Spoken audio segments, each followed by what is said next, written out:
ശ്രീരാമനോട് സംബന്ധം കാക്ഷിച്ചാണ് താൻ പുരോഹിത കർമ്മമനുഷ്ഠിച്ചു പോന്നത്.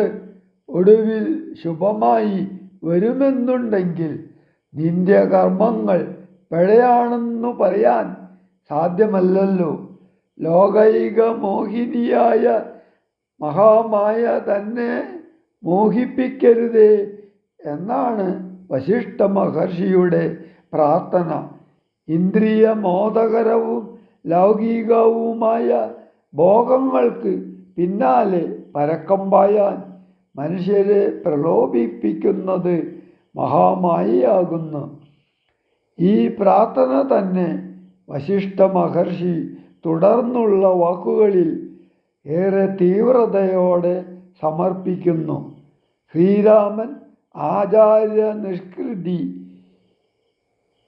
അതായത് ഗുരുദക്ഷിണ ആഗ്രഹിക്കുന്നുവെങ്കിൽ മായയാൽ എൻ്റെ മനസ്സിനെ മോഹിപ്പിക്കരുതേ എന്ന നിഷ്കൃതിയെ താൻ ആഗ്രഹിക്കുന്നുള്ളൂ.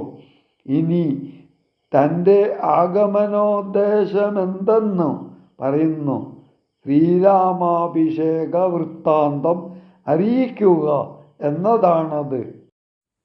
എന്നതു മുന്നേ ധരിച്ചിരിക്കുന്നു ഞാൻ, എന്നോടു ദാതാവു താനരുൾ ചെയ്കയാൽ എന്നതറിഞ്ഞത്രേ സൂര്യാന്വയത്തിനു മുന്നേ പുരോഹിതനായിരുന്നു മുതാ. ഞാനും ഭവാനോടു സംബന്ധകാംക്ഷയാ നൂനം പുരോഹിത കർമ്മമനുഷ്ഠിച്ചു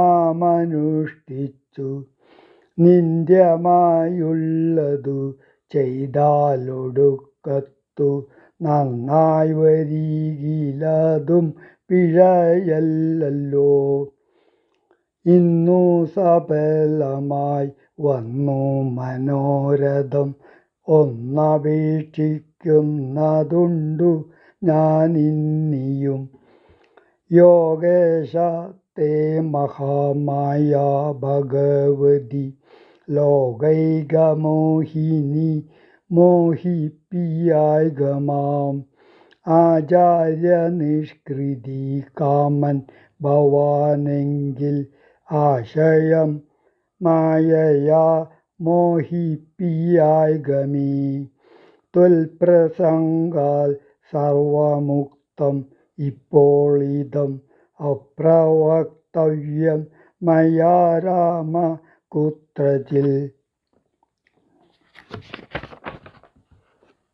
രാജാ ദശരഥൻ ചൊന്നതു കാരണം രാജീവനേത്ര വന്നേനിവിടേക്കു ഞാൻ.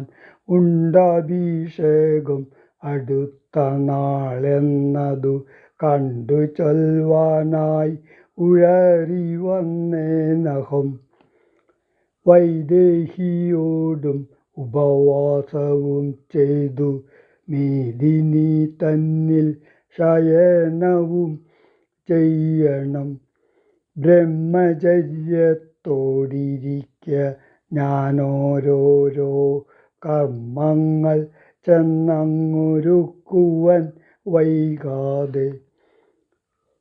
വന്നിടുഷസ്സിനു നീ എന്നരുൾ ചെയ്തു ചെന്നു തേരിൽ കരേറി മുനിശ്രേഷ്ഠനും.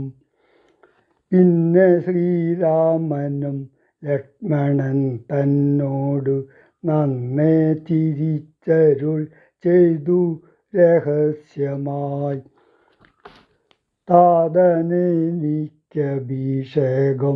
ഇളമയായി മോദേന ചെയ്യും അടുത്ത നാൾ നിർണയം.